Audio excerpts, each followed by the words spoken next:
Hi guys, welcome to Irish Footy Vlogs. Delighted to welcome Paul from Celtic Fan TV. Paul, thanks a million for coming on. Fair play to you. No problem, mate. Absolutely. Now, I'll leave in the description the link for the channel so people can check that out. It's an excellent channel. You're the main one over in Glasgow, to be fair, aren't you? Aye, hopefully. I hope so. I know, it's very good. Can you tell us a bit about your channel before we get into it, Paul? Aye, well, we started 2.5 years ago now. It's been a crazy 2.5 years. The way it's grown has been remarkable, really. Like, we didn't expect. We knew that, like, when I started it, I knew that there was a desire for this type of content in relation to Celtic. There's so many brilliant Celtic podcasts out there. Fan media space for Celtic content is of a high standard, but there wasn't a good video YouTube channel, if you like. So I did think there was a space for it, but it's grown so quickly. It's been mad, and obviously the 2.5 years that we've had have been brilliant. We've won the treble. We're on for a quadruple treble now. So it's domestically, Celtic have been doing amazing. So the journey of the channel has been fantastic. Obviously, it's been different with COVID and trying to adapt to making content during this time where we can't go to the game, because the content evolves around going to the games and getting the action outside of the stadium and trying to travel to European games whenever we can and stuff. So it's been difficult adapting to a different type of content, but the 2.5 years has been crazy. Yeah, fantastic stuff. You're obviously originally from Scotland, and we know Ireland have a huge affiliation with Celtic and that kind of thing. Andrew Kearns, or brother Wilfred, you might know him more as he founded the club in 1888. He's the 4-leaf clover there on your crest. They've the same colours as Ireland, etc., etc. As a Scot, like, how do you feel affiliated to that as such? Like, I mean, it's obviously it's written in the history of Celtic, isn't it? Brother Wilfred setting up the football club to feed poor people, to the maintenance of dinner tables, is the famous quote from back then. And the club's history is intertwined with immigration. The Irish links are there throughout the course of Celtic's history. So as a Scot, it's I don't know how you feel about it. Like, obviously, going back, there's a lot of family links as well, like generations before, and probably in my family there's Irish links. So I think it's something that's definitely ingrained in everyone in Scotland. Everyone of a Celtic persuasion in Scotland. Do you know who the first Irish player to play for Celtic was? Have I caught you out? You've caught me out. When you tell me, I'm sure that the penny will drop. Charlie McElhenney, Donegal man. 1893. 1893. I'm a bit. You don't remember that anyway. To be fair though, Donegal actually have an amazing affiliation. Patsy Gallagher, you may have heard of him as well. He was actually the second Irish player to have played for Glasgow Celtic, and he played, I believe, for about 15 years, I think it was. 1911 to 1925, 432 appearances, 186 goals. We all know about Packy Bonner. We also know that, the first sod of turf, essentially, that was put into Celtic Park came from Donegal, and they'd done a reconstruction, I believe, in 1995, and that came from Donegal as well. So interesting links with Donegal there. It's just a pity Shay Given never played for Celtic. Well, nearly. He was there when he was a youth. Yeah, exactly. When you see how his career went on and the quality goalkeeper that he became, that he didn't manage to break into the Celtic team when he was here as a young kid. Yeah, I'd actually rate him. I've seen them both play. Unfortunately means I'm old enough to have seen Packy Bonner play. I'd rate Shay Given above Packy Bonner personally, I have to say. I think there was 31 Republic of Ireland players that have actually played for Celtic. Not too many in the last 10 years. Robbie Keane, Richie Towell has played for them. There's a few others as well. Would you know many of the players that have played in the last 10 years? Obviously, we'll talk about it in a second. Shane Duffy's just joined the club. When you asked me, and I was looking through, like, I'm astounded that there's. I thought there'd have been much more. as I say, being 26, 27, like, my memory only goes back 20 years max, and there's not been that many in the last 15, 20 years. It's probably the one that stands out most in terms of what he's done for Celtic, how long he was at Celtic, and how he performed when he was here, was Aidan McGeady, who was born in Paisley, obviously. But there's, in terms of, I mean, do you want me to go through my list? We will the second. The other few, Darren Murphy and Anthony Stokes, they actually played the last 10 years. But while we're kind of on the subject, we'll go through your list. We'll start off at number 5, Paul. Well, number 5, based, I haven't ranked them in terms of favouritism, but number 5 is Pat Bonner, because, again, it's a wee bit before my time, but played for the club for so many years. And when we're talking about how little Irish players there's been in the last maybe 20, 30 years, for him to play for the club, I think he had over 600 appearances, which is, that's crazy, that number of appearances.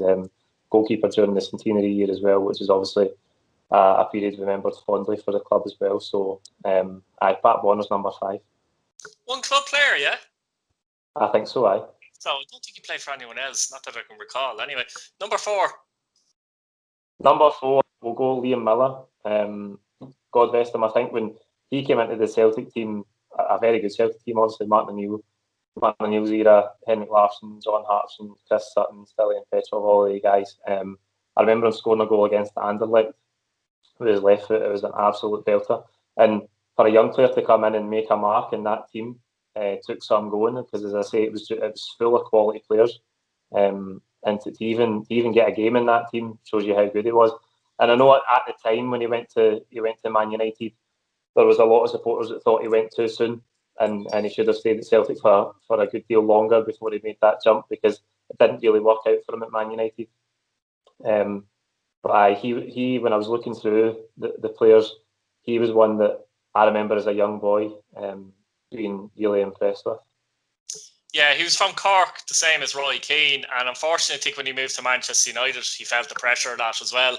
The comparisons, you know what I mean? Gone to Manchester United, Roy Keane was a Cork legend who played for Manchester United, and I'm not sure, I could be wrong, but I felt at the time as well, the weight of that expectation landed a bit too heavily on his shoulders, from my point of view, anyway.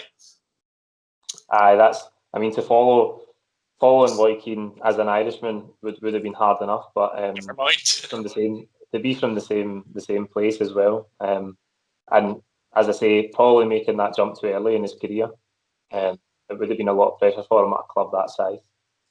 Yeah. Number 3. Number 3, we're going to go Roy Keane, not because of what he's done. Not because of what he done for Celtic, obviously, because he was only there for a very short period of time at the end of his career, when I think he was kind of toiling with injuries and stuff like that. But just for him to come and play for Celtic, I think it was something that throughout his career, a lot of people always hoped that we would see him play for Celtic. But what a career at Man United, and what a inspirational leader. And he was a real figurehead for that period of success that Man United had for the sort of mid-90s onwards under Alex Ferguson. And I think the standout game from him in a Celtic shirt was at Ibrox. If there's one game that you could expect Roy Keane to run the show in a Celtic shirt, it was always going to be at Ibrox. I think we won 1-0 that day. Maciek Zurawski got the goal, but Roy Keane absolutely strolled it. He had a cigar on, wearing slippers, and he absolutely strolled it. How many seasons was he at Celtic? I can't remember, actually. Only one. It was only one, wasn't it? And it was a bit injury-laden as well, wasn't it, as far as I remember? 2005, 2006. I think he actually came around about January. He obviously made his famous debut against Clyde, where they beat us in the Scottish Cup. I remember that. I watched the game. Yeah, that's right. 2-0, wasn't it? 2-0. I think it 2-1. I think we got a late consolation, but that was his infamous debut. But I kind of wish he'd played longer, but I think he was only here for, I think it might even have been less than a season. I have to say, just injuries coming at the end of his career, but what a player and what a figure in the game. I'd imagine even though, he mightn't have been at his very best, I'd say he was very influential when he was there in the dressing room, that kind of thing. You could just imagine him cutting you, especially with young players and that kind of thing as well, I've heard some great stories on channels like Open Goal, Ty Ferry and stuff talk about the period when he was there a lot, and he used to provide a lot of time for the young boys, and he would tell them the stories for the Man United days, and even listening to him as a pundit now. Yesterday after the Man U game, I love listening to him as a pundit. I think he's fantastic. I'm not one for I don't usually like the sort of pundits that hark back to the good old days and that sort of stuff, but you can tell that there's a passion when Roy Keane talks, and he does talk in simple terms about the game, but I think the way football's went now, I think a lot of that is missing, and I think a lot of it's going out of the game, and he doesn't pull any punches, certainly when he talks about Man United, and it's so entertaining to listen to him. 100%. Number two, again, I don't want to think that number two puts anybody above in terms of what they've done for Celtic, but we'll go Robbie Keane. Again, he was only here for a short period on loan, but remembered so fondly because he was just far too good to play at the level domestically for Celtic. It was a tough season for us as well. It was Tony Mowbray's year. He came in January. Tony Mowbray got sacked about 6 weeks later, I think, and then Neil Lennon took caretaker charge. But I mean, what a player! I think he ended up scoring 17 or 18 goals in half a season. I think he actually got fans player of the season as well, which again shows you, one, how well he done, and two, how poor Celtic were that season. They only played 5 months, and he was a player of the year.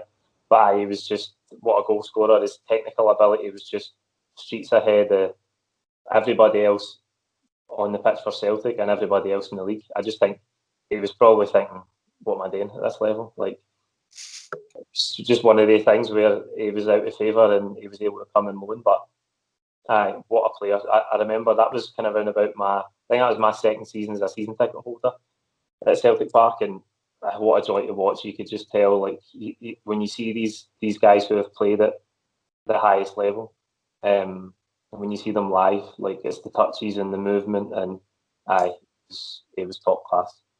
Have you had a striker as good since? Well, that's a good question. It's hard to say. I mean, you think about Dembele and Edouard now. They guys haven't, certainly not so far, had the career that Robbie Keane had. So many caps for Ireland as well. Ireland's top goal scorer, isn't he? It's bizarre because he's still a bit of a divisive figure, would you believe, in Ireland, which I could never understand. I mean, it's Ireland's greatest goal scorer by 43 goals or something like that. I mean, he scored goals everywhere he went, be it Tottenham, even at Liverpool. He wasn't bad. He was only there 6 months, I think that was one of the issues in his career, though, if I'm honest, at club level. He moved too often. He was at Leeds, he was at Tottenham, he was back at Tottenham, Celtic and loan, obviously, Liverpool, Wolves, Inter, Coventry in his early career. And there's a few more clubs in there as well, Aston Villa as well. I think that was his issue. And of course, LA, he's a legend over there in Los Angeles. Talking about the clubs there, I mean, Inter Milan, Liverpool, Tottenham, like, he's played for so many big clubs, and it's hard to say in terms of have we had a better striker since. Probably not at this stage. I mean, I think Edouard could be as good as he wants to be later on in his career as he develops, but Robbie Keane was superb, and he was a joy to watch for the short time that he was here. Yeah, you're right. His movements is actually excellent, in fairness. Number one, Aidan McGeady. Again, as I say, born in Scotland, has brought a Scottish accent. Yeah, this is a bit of a controversial one for the Scottish people, isn't it? He's actually the kind of player who, I mean, I wouldn't say he ever got to a world class level, but he's the kind of player, like a tricky winger, who Scotland don't really produce, like, top class creative players. If you look in Scotland's team in the last 15, 20 years, we've not created any top class creative players. In my opinion, we don't have any. Ryan Fraser is probably the closest, I'd say. Ryan Fraser's playing in the Premier League now, actually. He's good. I think James Forrest is good as well. Obviously, Celtic player in the past 3-4 years. He's got, as he's approached his peak, he's got much better. But when I watch Scotland, I always think, why do we not have a Gareth Bale or Robbie Keane? We like in the last 15-20 years, we haven't even had a top class striker that's played at the highest level. So Ian McGeady is one of their players. He did play at a good level. It was a strange move. Like everybody knew when he was at Celtic coming through the system how good he was, and that he was going to move at some point. But it was a strange move to go to Russia. Very strange, actually. Yeah. I think the strange thing about McGeady is I think his best football was at Celtic. I think he scored Champions League goal against Barcelona or something like that. Yeah. I'm not sure if it was Barcelona. Not sure if it was Barcelona. I don't think he scored against Barcelona. It was a big match anyway. He scored a goal and he played very well as well. But that was the issue with McGeady for me as an Irish person. His best performances were at Celtic when he was very young. He never really reproduced that for the rest of his career, which is frustrating. Because I thought he was going to be the level of Damien Duff, let's say. You know what I mean? But he never quite reached that level of consistency. He had bags of tricks in his locker, didn't he, and things like that. But sometimes either he seemed disinterested or he just didn't have the confidence of the final product. He was at Martin O'Neill, wasn't he, at Celtic as well? Wasn't he originally, I think? Was it Martin O'Neill? He broke in at 17, 18 years of age. He scored in his debut at Tynecastle. And as I said earlier about Liam Miller, to break into that team as a young player, he needed to be so good. And I think because he burst on to the scene so young and he was so good, everybody expected that he would go on and be world class. As you say, I don't think he got there. I think going to Spartak Moscow was a good move for him. Russian football is a decent level. He played in the Champions League. He probably earned a lot of money. Yeah. But it's not the elite. It's not the elite level. And then when he went to Everton, didn't really work out for him.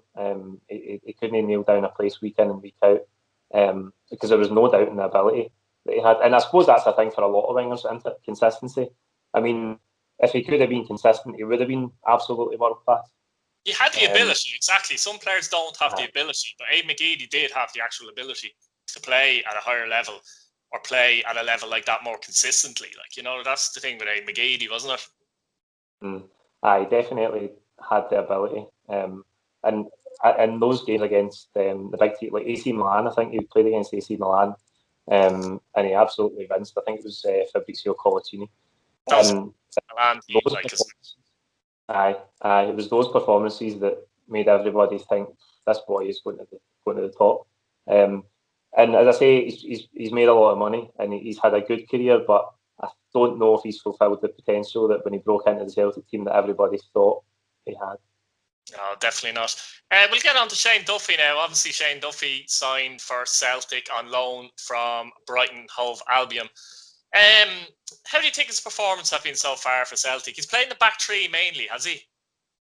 He played in the back three for maybe the first 5-6 games. The last 2 or 3 we've went back to a 4.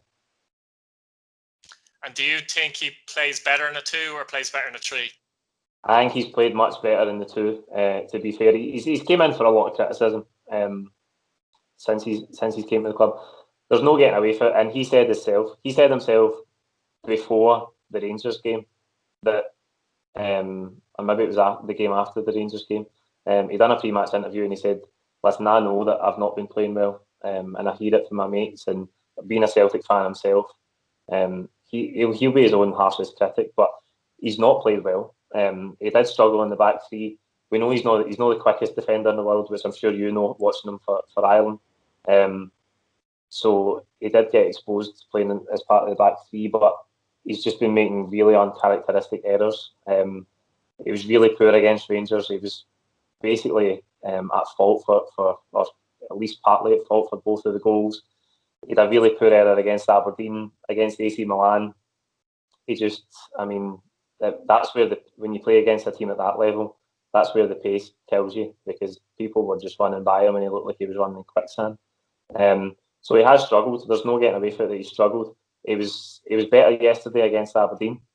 Yeah. Again, playing in the back four much better, but he struggled. He struggled so far.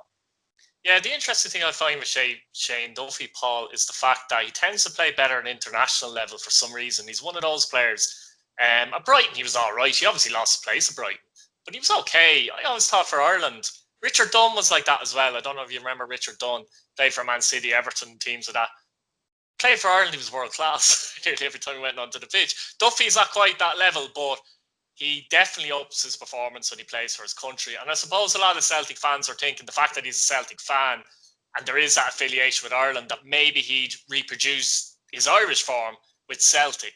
But obviously, so far it hasn't happened. That said, playing the back three, I can't imagine suits Shane Duffy. But you can't accommodate a formation to play Shane Duffy either, can you?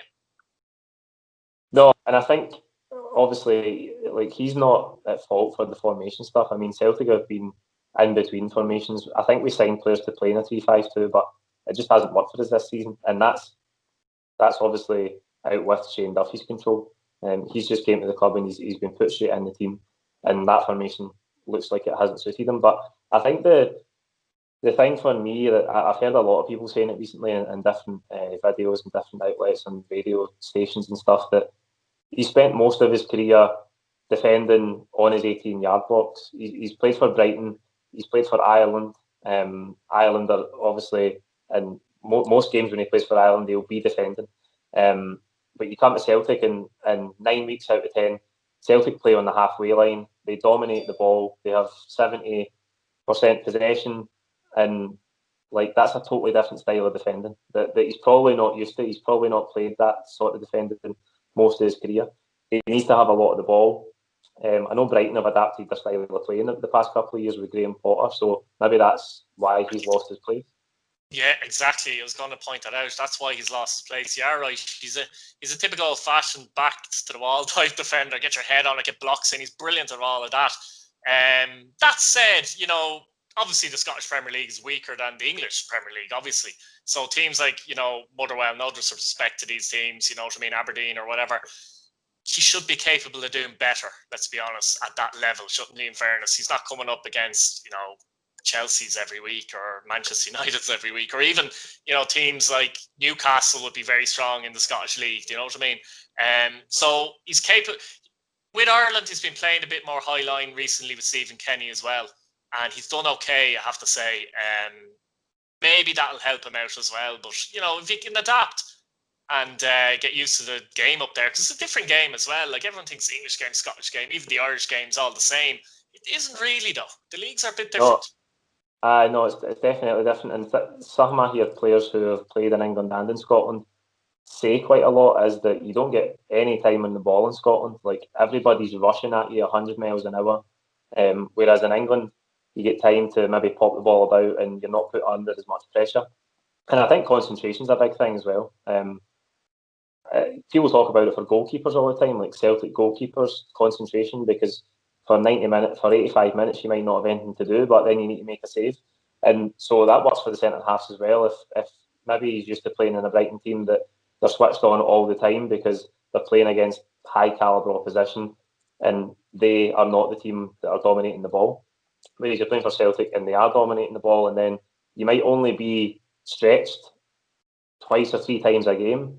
And so maybe it's the concentration that's killing him just now, because he is, as you say, old-fashioned defender. Heads it, clears it, brilliant at blocking.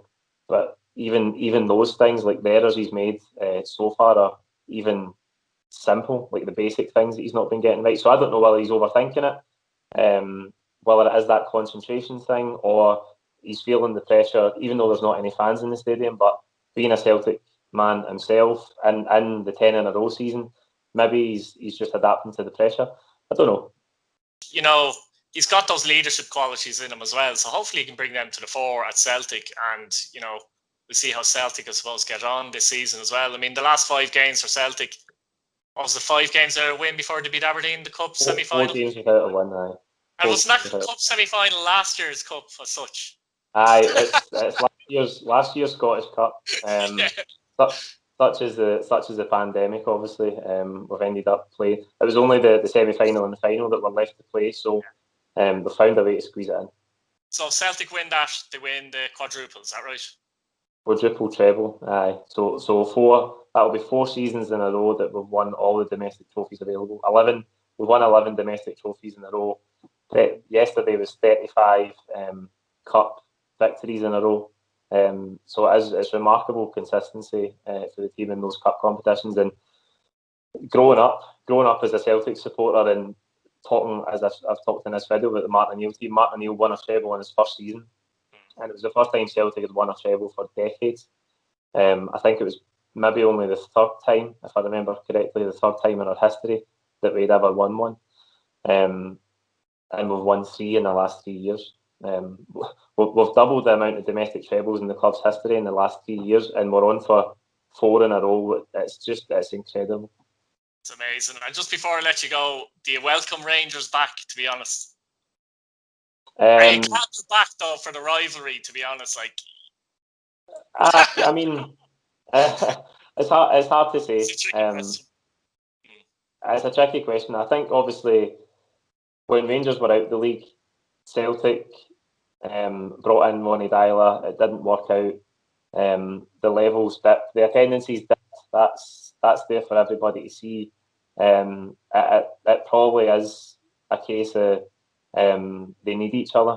They hate each other. We hate each other, but we need each other. Like, it just the rivalry it defines Scottish football. It's the biggest. It's probably the fiercest derby in the world, or at least joint fiercest in the world, in my opinion. And I think there is there's that element to it where the fans love it. They hate to love each other. They love to hate each other. Sorry, and I just think that it does add an edge. They've since they came back into the league, as I've just said, 3 trebles in a row. It was when Rangers came back into the league that Celtic started this incredible run. So looking at it that way, you could say that Celtic have raised their level massively since Rangers came back in the league. They beat us in the Scottish Cup semi-final the season before. They got promoted back into the top division, and that was when Celtic managed to bring in Brendan Rodgers, which was a huge factor in massive. The success that we had. So I think the fact that they're back in the league this season, it looks like the best level that they've had since they came back in. They had a good start last season, and then it crumbled to pieces after Christmas. So I think it has, to this point, it's improved Celtic's level having that competition again, and I think it could go to the wire. It could go to the wire this season for a number of reasons. Yeah, actually, Celtic, I think, are 9 points behind to speak with 2 games in hand, but I'd nearly throw my money out that they'll win those 2 games in hand and be 3 behind. Well, I hope so. I don't know when we're going to get to play the games, obviously, because the fixtures are so congested because of COVID, and this season, that's why we're playing. The Europa League games are week after week. You usually have 2 or 3 weeks in between the European games, but as you know, it's week after week. So I don't think we can fit those games in hand until next year. So we might be behind in points terms for a while, which that can play into it as well. Like pressure, it's better to have points in the board than games in hand. We've not been playing well just now, so it's maybe better that those games in hand aren't going to come until a little later on, and hopefully we've sorted the form out and we come to them in the middle of a huge run, a brilliant form. But it's going to be tough this season. But I think if we find the form that we know we can domestically, the way we've done in the past couple of seasons, I think we can do it.